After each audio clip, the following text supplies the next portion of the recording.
Peace, peace. What's going on? This is Hasan Salaam, and right now you're listening to Algerian Black Pearl, the first ever.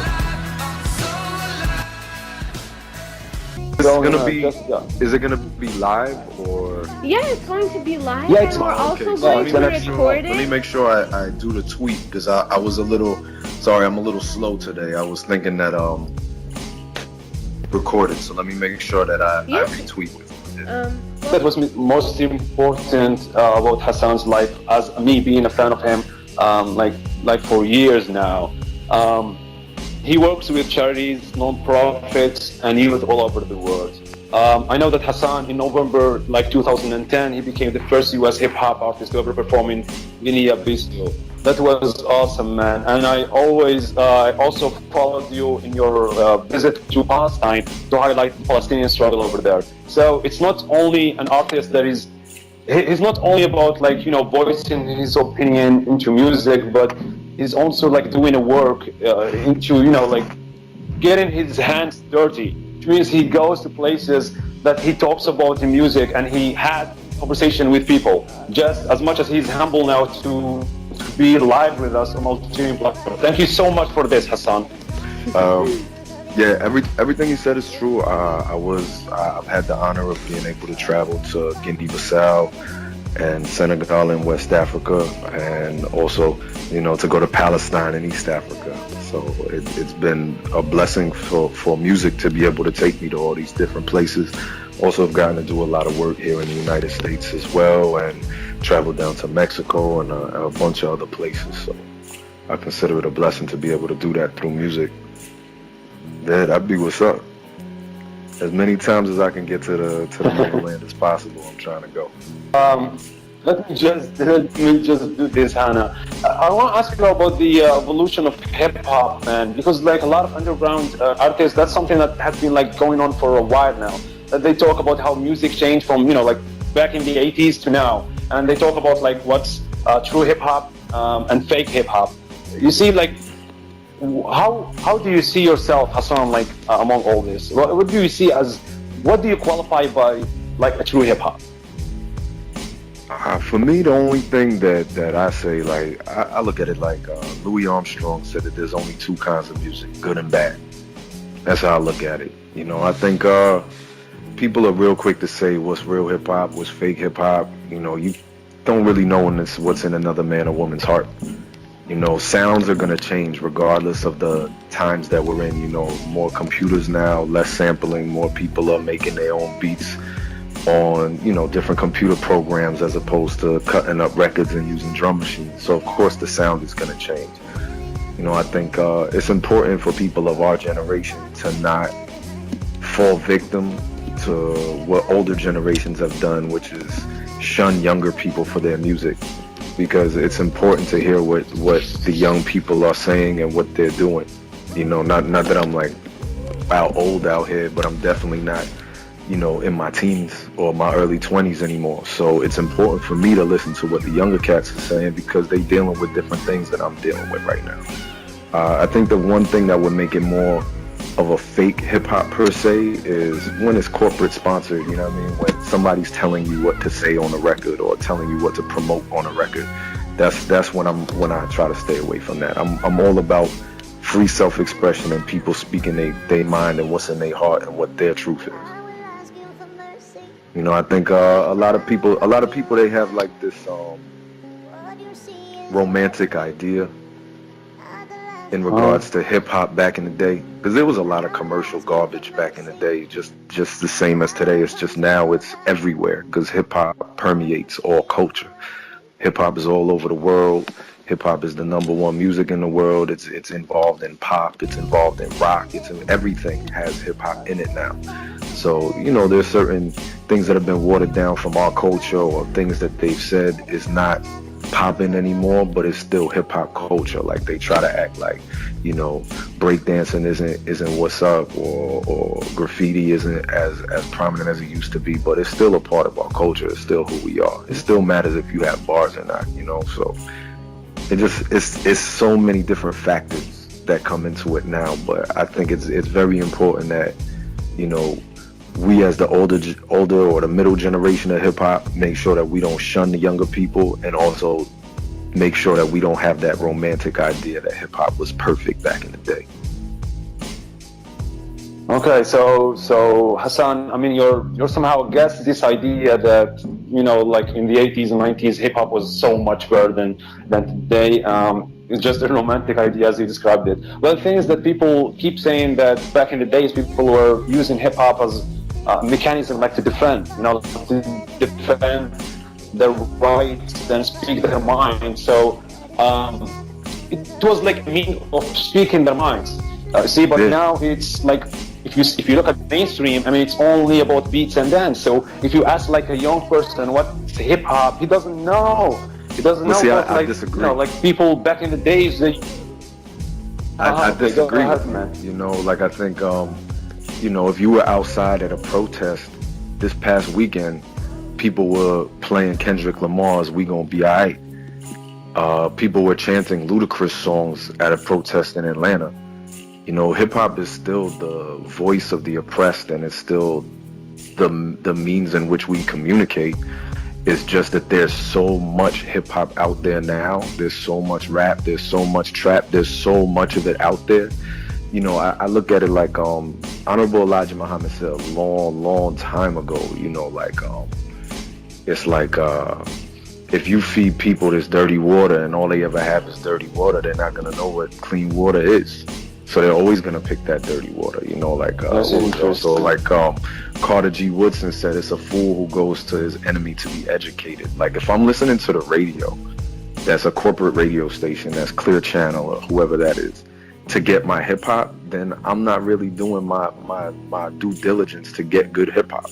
You know, you gotta listen to underground primarily, or you gotta listen to, you have computers now where you can listen to artists from Algeria, you can listen to artists from Bangladesh, you can listen to artists from Chechnya, you can listen to artists from LA. You know, like you can listen to people from everywhere and find somebody who's speaking their truth and using that truth to try to bring about social change. You know, like you speaking to an artist right now who do that, you know, so to say that it doesn't exist anymore is kind of like an insult to artists such as myself. You know, it's like people have this, and I get into this conversation with people a lot, where they're just like, oh, it's not like how it used to be. But I mean, you know, if you look back in the 90s, people were just rapping about selling crack all day. I don't think that that's social justice. Yeah, if you're rapping about crack as a positive thing. I'm thing. not saying. You know, I mean, there's some people who used it. Just let me finish what I'm saying real quick. There's people who used it to talk about, you know, the social ills and things like that. Absolutely. But there was definitely people who were making dance tracks also. And then the other thing, like about you said about beats, like I don't want to listen to music with whack beats. I don't care how nice you are as a rapper. If your beats are trash, I'm not listening to you. So hot beats have always been important in hip hop also. You know what I'm saying? Yeah, I understand. But the thing is that, Hasan, I didn't say that, you know, like hip hop doesn't exist. As like in comparison with how it used to be, I'm just saying it's less original, and I'm like referring to you as an artist who chooses to be original. So it's the other way around. I think that you are one of the few ones who like use music to, you know, like as a mean to speak from the heart. You know what I mean? But I look at it this way: that there are a lot of people who misuses like hip hop to use it only like, as I told you, for beats and dance. You know what I mean? I mean, I think hip hop started as a dance music though. When you would go to a party that Cool Herc was spinning at, or you know, Grandmaster Flash was spinning at, you went there to dance. You didn't go there to get educated. Yeah. You know, so it's like that's how hip hop started. It is a dance music. It started off as a dance music. You know, we've gone in many different directions with it. You know what I'm saying? Like when I go to a party, I'm trying to go dance. I want to hear something that's good to dance to. But when I'm in my own space and I'm trying to build, then I'm trying to listen to something that's going to free my mind or take me on a journey, or just hear something that's going to make me like, oh, that's fire. Like, you know, hip hop is one of those types of music that you can listen to it in every part of aspect of your day. Whether you're feeling good, bad, happy, sad, if you just want to go a party or you want to sit there and get through something that's painful for you, like hip hop is there for all of that, which is what makes it such a powerful medium. You know, which makes it such an amazing music, and it's a culture. It's not just the music. You know what I'm saying? Like, there's only so much like honky tonk or bluegrass music is gonna move you in a moment. You know what I'm saying? Like, if you're feeling sad, you might not want to hear that. But hip hop does have something that'll talk to you when you're feeling that way. Hip hop does have a voice that's gonna talk to your struggle, and if it might not be exactly what you're going through, but it's gonna be close enough that you can relate to that person's voice that you hear. And then there's also times when you're like, yo, I want to go dance this away, because really hip hop came from the blues. And if you listen to like blues music was meant to dance away your pain. Like, they might be singing about the hardest, saddest thing you've ever heard in your life, but there's still going to be a movement to it that's going to help you get rid of that blues. That's what it's all about, stomping out the blues. You know what I mean? So I don't know. I think to me, like, a lot of times when I hear people say like, "Oh, hip hop is just trash now," you know, it's like the people that you're gonna hear on the radio are gonna have the song that relates to the most people across the board, the easiest thing that there is to sell. And it's easy to sell a good time, because everybody, no matter how bad your life is, you want to have a good time. You want to get away from that pain that you're experiencing. So that's what people are usually going to gravitate towards, you know. But I mean, you could, if people choose to dig a little deeper, you know, most artists that you find, like I had the opportunity to go to a J. Cole concert when I was in LA, because my man Jerome Davis, he mixed my album Life in Black and White. He does all of J. Cole's mixing, so I got to go check out the show, and it was amazing, you know. And that's an artist that speaks to people's souls. His fans were moved by his performance. I was moved by his performance. You know, you look at Kendrick Lamar do the same thing. You know what I'm saying? And those are, to me, the two biggest people in hip hop right now, and they both speak to the struggle of our people and the struggle of the world. I can't say that the two biggest artists in hip hop in the late 90s did the same. I mean, Tupac did. You know, Nas did. But were they both the biggest artists at the same time? I don't think so. So, you know, it's like we actually have that now, and people are still complaining about hip hop. Yeah, and then you also have a lot of people underground doing their thing too. Hasan, I think that, you know, back to what you were saying about like an artist's music being so powerful, like to move people. I will tell you this then. Like 3 years ago, not 3 years, I think like back in the days when I was in high school, it was like 2 years ago, I remember that I was having like some difficulties in studies and stuff, and I was listening to a song of yours, Like Silence, and you know, that song, I mean, like, gave me a lot of hope and like courage to do a lot of things in my life. The thing is, like, listening to you, well, I never met you, I never talked to you, but I feel that we share some kind of the same struggles. You see, like, someone who's living out there, you know, like abroad, we never met, but we kind of think the same. And I like what, like, kind of one of the statements that you made. You said some lessons are learned the hard way. Remember that? Yeah. That was just like really touching, man. So yeah, I mean, what we're talking about here is like the power of music to touch people and to remind people that there are like artists who are like going through the same struggles, and the difference is that they just could express themselves much better. They could speak about those people's struggles in their music. Yeah, absolutely. I think So, I'm sorry, go ahead. Yeah, go ahead, Hasan. No, well, I mean, first of all, I wanted to say thank you very much, man. That song is it was painful for me, and I appreciate when people say that, you know, like a song that I've composed or written or whatever has a deeper meaning to them. That really means a lot to me. Thank you. Salam, I want also to ask you about like the next project of yours, if you don't mind. Like, where does Hassan Salam stand now? What does he look forward to in the future? Well, I got two albums on the way. One is called it's like a tentative title. It's like a mixtape album, and then another album. One is called The People Could Fly. The other one was called The Archangel and the Prophet. That was named after a project that I was going to be working on with my brother Majesty, who passed away last year.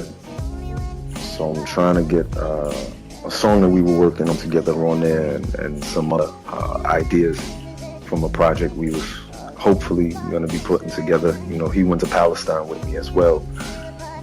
Real good brother, like family to me, you know, like my real brother, you know, and trying to be able to do something to honor him. And The People Could Fly is based on a book that my grandmother and my mother used to read me when I was a kid. It had like a lot of fables that were told on the plantation, kind of like the story of Bird Rabbit, Bird Fox, and all that. It was just kind of like talking about how we can escape our oppression and bondage, and just the lessons that we learn along the way. And then I also have a project. It's called. It really doesn't have a title yet, but it's from my company. It's from my other company, Royal Fetish, and it's like a King Noir project. So it's a little bit different than the other stuff I worked on. That's amazing, man. Can you somehow like tell us when do we expect that? It's funny, man. I was just watching this documentary on Dr. Dre and Jimmy Iovine on HBO the other day, and Dr. Dre was like, release dates are like the worst, the enemy of the artist, you know. I would like to get some music out by the fall. I can't say it's the full album, but it'll at least be some singles that'll be coming out, and those will be out in the fall. So they'll probably either be up on like my SoundCloud or my Bandcamp or something like that. Definitely will be some free music out there as well. Oh man, there's been a couple. I think times that I've gotten to travel have been just all of them. Anywhere I've gotten to go to, you know, Africa, Europe. You know, I don't know if I'd ever have gotten to either place if it wasn't for rhyming. So those were big marks. Times I got to build with the forefathers of the culture, like being able to sit down and build with Kool Herc was awesome. Getting to perform like Rakim and Nas, and artists that I grew up listening to, have been really big. And then I think for me, the biggest mark was, you know, being able to bring my mother on stage with me.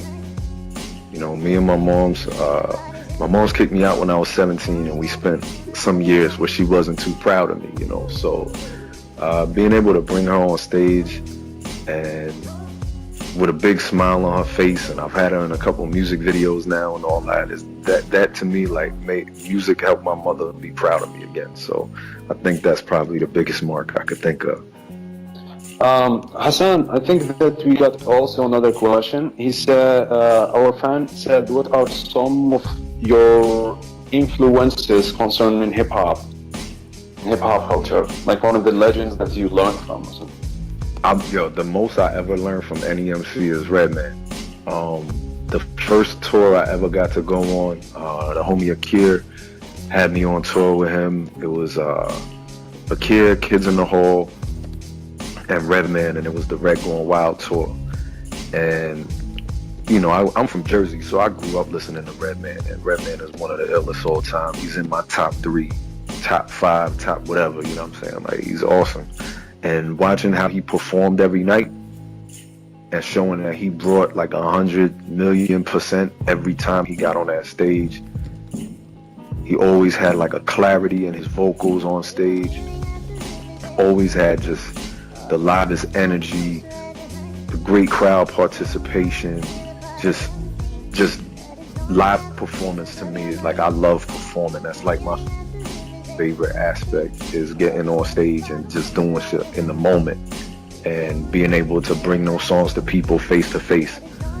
So just watching his mastery of the craft was like one of the biggest influences on me, and it just lit a fire on me trying to get my stage show better and my presentation and my craft better.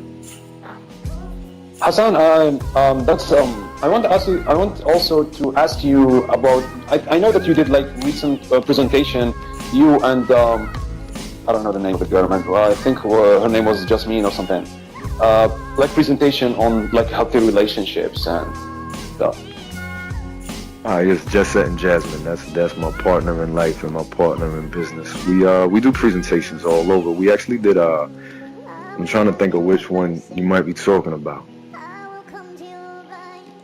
Yeah, I'm talking about like presentations that you did on relationships. And before you tell us a little bit about that, about your experience on what good relationship is, a healthy relationship, and what bad relationship is, I want to like tell you about a funny story that happened to me once when I would consider myself like immature back then, where, you know, like back in the day, I mean, when you're immature, when you're young and you have a crush on someone, you try to do your best like to impress her. And I remember like in high school we had a painting session where I made like some collection of some photos of hip-hop activism, revolution of the mind and all of that, and then I took a picture and I sent it to your page and I told you, Hasan, like post this picture. And what I wanted by that, it's like to impress her, to tell her right after, tag her on a comment and make her see that, look what I made. There is a famous person who posted what I made, you know what I mean? And then you told me to send it to Viper Records, and then I did. I sent it to Viper Records and they posted on Facebook. And then I tagged her and said all of that. But now, it was a little bit immature. I mean, that wasn't like really interesting to her. Anyway.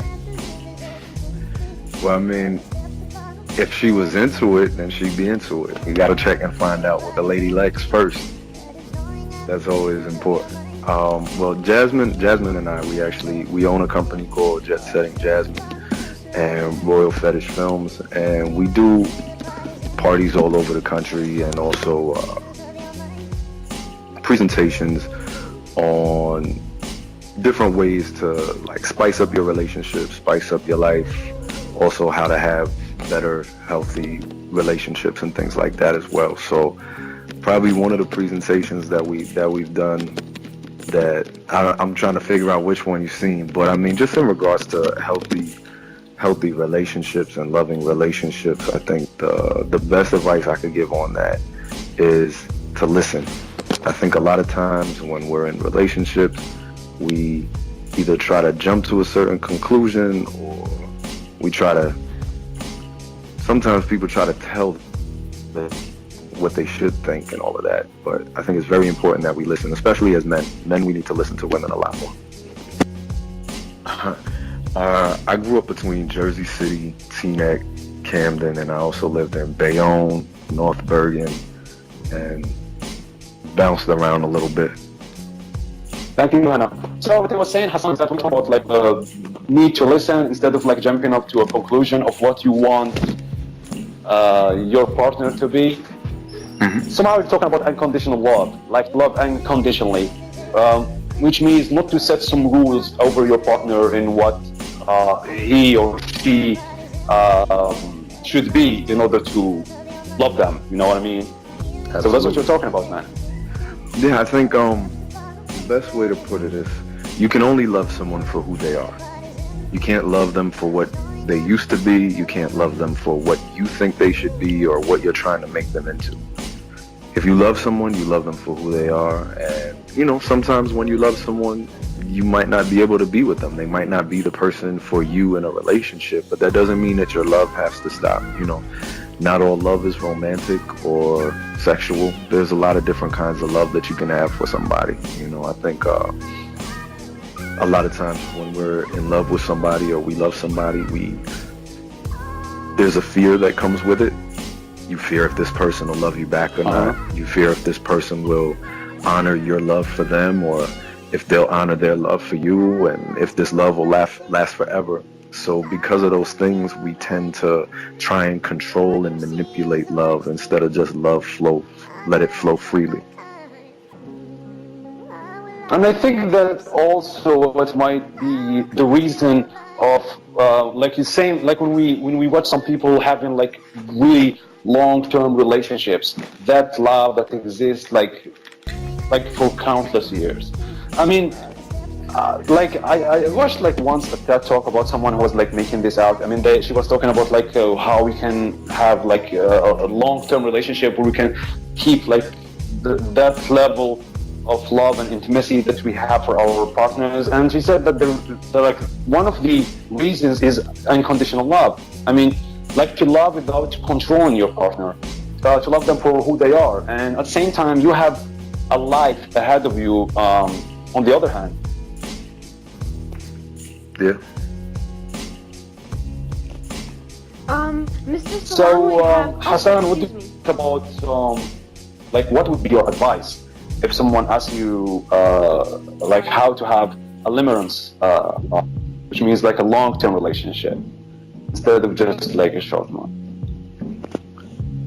I mean, that long-term relationships require patience, require understanding, require not just working on your relationship, but also working on yourself. You know, I think it's important to always work on yourself and improve who you are, you know, whether it be through your education, through, you know, just experiencing new things in life, you know, because relationships are living things, you know, it involves two living people. So, you know, you got to allow the relationship to expand and grow as well as, you know, let your partner expand and grow on their own terms and time, and you have to be able to expand and grow on yours, and just keep reconnecting with that person and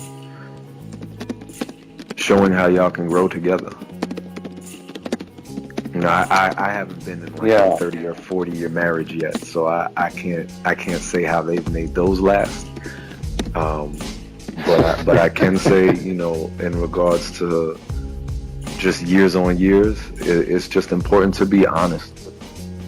To me, honesty is the best policy in all forms of life. You know, and especially in a relationship, you know, if you have a problem, speak about it. Don't keep it to yourself and then blow up about it, you know, 10 years later. You know what I'm saying? It's good to speak about it in the moment. If something good happens, just in the same token, be honest and speak about it. Yeah, but you see, Hassan, like what ruins and messes honesty, like most of the times in relationships, is actually when having like a controlling partner.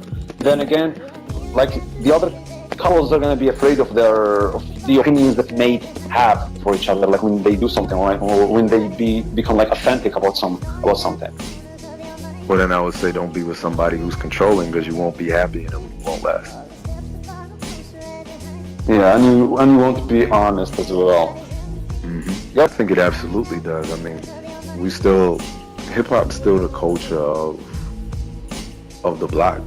You know, there hasn't been another music that's really taken over. I mean, some people will say that trap isn't hip hop. I think it's another form of hip hop. So that's what people are communicating through. And even if it's a different sound than the 90s or the 80s or whatever, it's still speaking to the struggle of what we're going through. I haven't really seen a change. And in regards to just speaking on the issues of the world, I think the amazing thing about hip hop spread all over the world is now I can learn about what's going on in other cultures and other struggles just by listening to hip hop from different parts of the world. Because I think hip hop still is the language of the oppressed. I've always been active on social justice issues in regards to my people's struggle here in the United States. We also do a lot of work now in regards to women's rights issues here in the States, LGBTQ rights here in the States. So for me, it's all about freedom, justice, and equality for all people. So I try to be as active in making sure that there are those three things for all people, whenever, wherever, and however I can.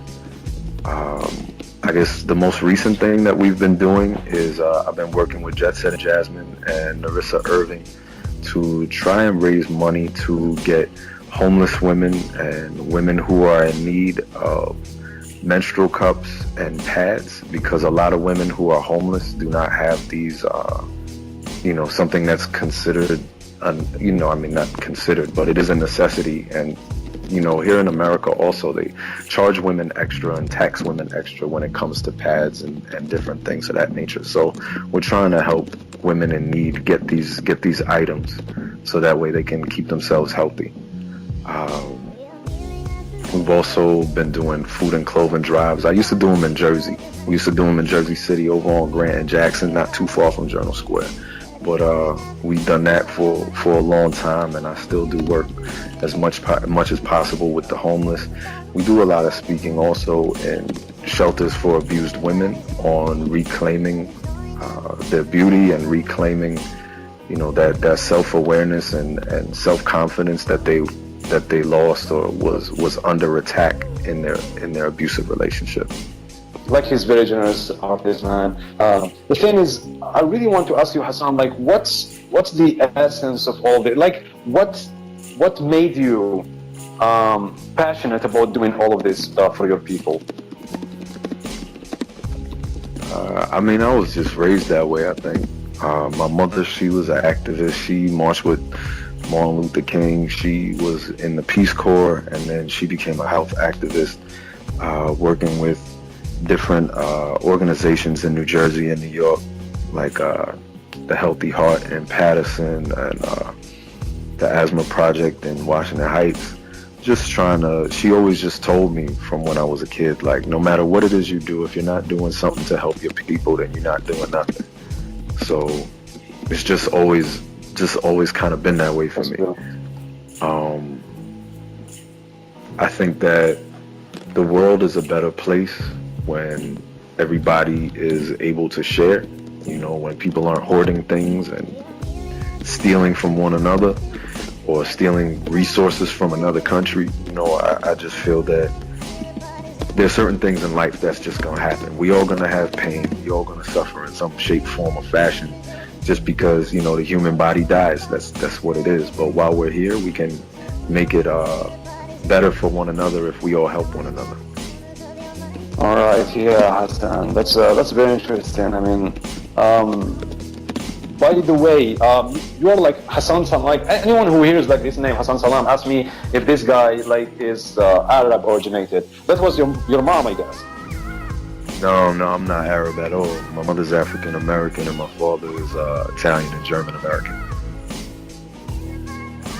All right, so man, how did you get like this name, Hasan Salaam? It sounds like more like an Arabic name. That's the thing. Yeah, I took my Shahada when I was 13 years old, and okay.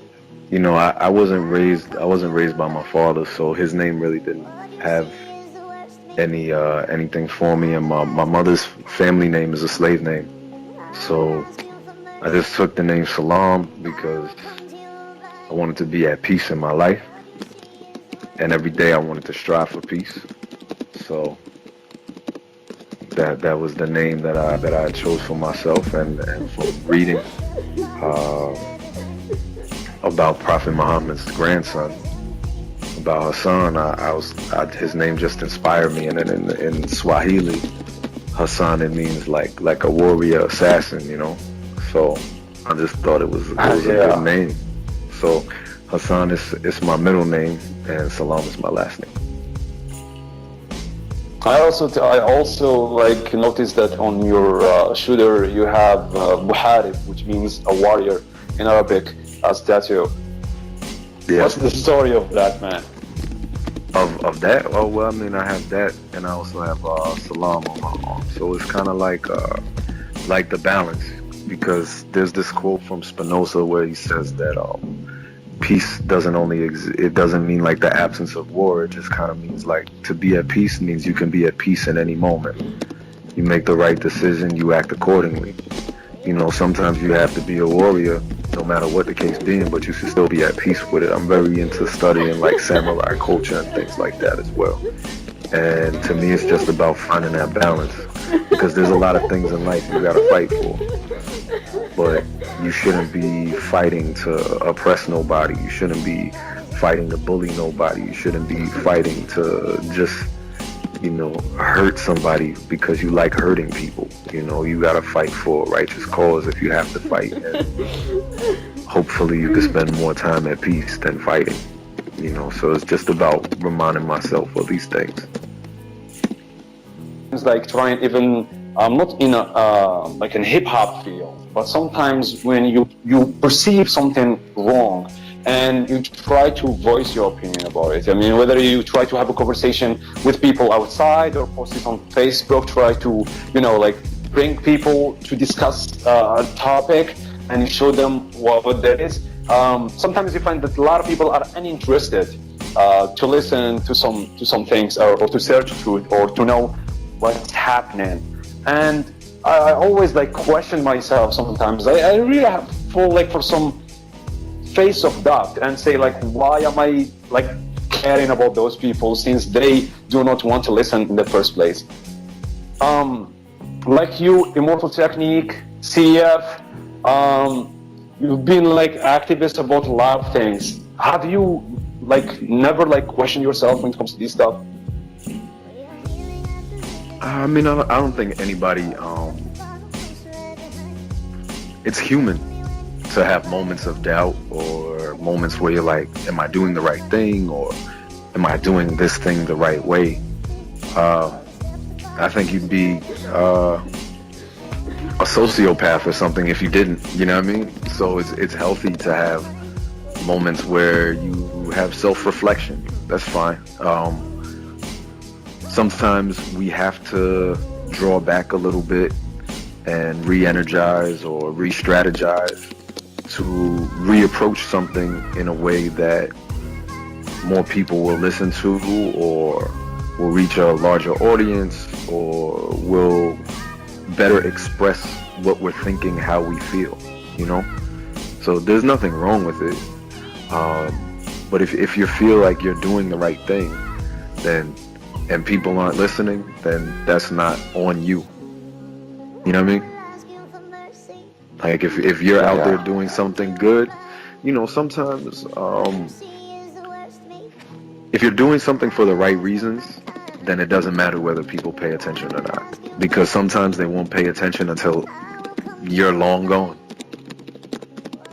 It's like if you're doing things to help people, it's not always for the fanfare, it's not always for appreciation. Fanfare and appreciation are great. Like, we're human, we need good vibes and shit, but at the same time, like, if we're doing something for good, then you also have to realize that there might be a certain lack of interest or lack of fanfare for it, but don't let it stop you, don't let it discourage you. Just keep moving forward and keep doing what you feel is right. Oh man, I definitely take notes all the time. I don't know how people like Jay-Z do it. I forget the shit after like 5 minutes.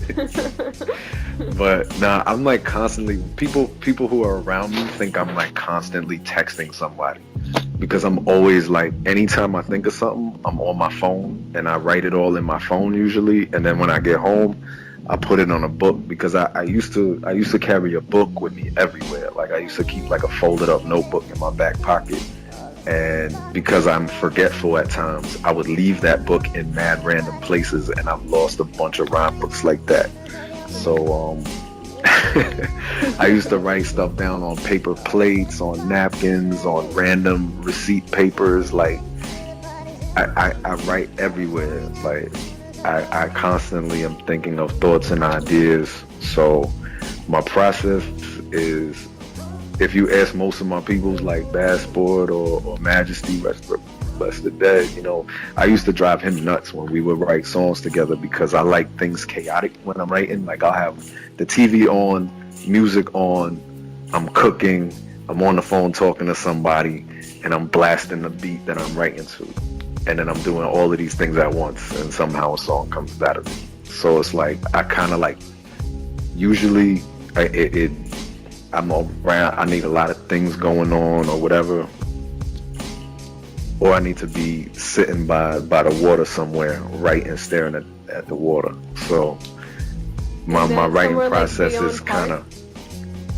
Yo, I wrote mad rhymes in Bayonne Park. I've been in County Park. I wrote a bunch of songs down at the water, down at Exchange Place. So I used to live in Bradley Beach too, so I used to go sit by the water down there too. Also, So I definitely my writing process is mad random. Like I couldn't tell you that I wrote 2 or 3 songs the same exact way. Like I'm super random when it comes to that. I just know that I'm writing stuff down constantly. Most expressive verse in your life, Hasan. I mean, I definitely would like to think I can always do better, you know, because I haven't experienced what I'm gonna experience tomorrow, today. So I don't think that there's never a reason to stop. There's always a reason to keep sharpening up, and like maybe now, like I think I'm way better at, like I'm more comfortable in my voice than I was, let's say 5 years ago. So now I'm better at expressing vocally, but then writing wise, you know, I'm better at getting things together and structured or whatever. So I think it's constantly, you know, when you're an artist, you're an artist, you're a performer, you know, you an athlete, whatever it is, like you should constantly be working at your craft and getting better. For your other question, I think the most honest, like, that I could tell you on each album probably what I feel like. I think like my song Kingdom of Heaven, Prayer of a Sinner. Yeah, that one, man. I have liked it so much. And Scars Over Scars on Life in Black and White. Like those type of songs for me, where it's like really just like revealing, like just honestly like my pain in the moment or however I'm feeling in the moment. I think those are like when I'm at my best, because it's just like, this is what it is. You feel some type of way, so what? Like, this is how I feel. So I feel like those are like when I'm at my best. Holy crap. The next one, I don't know. Definitely the next one. The next one. No, the next one I write. I don't have it's tough to say what a favorite is now.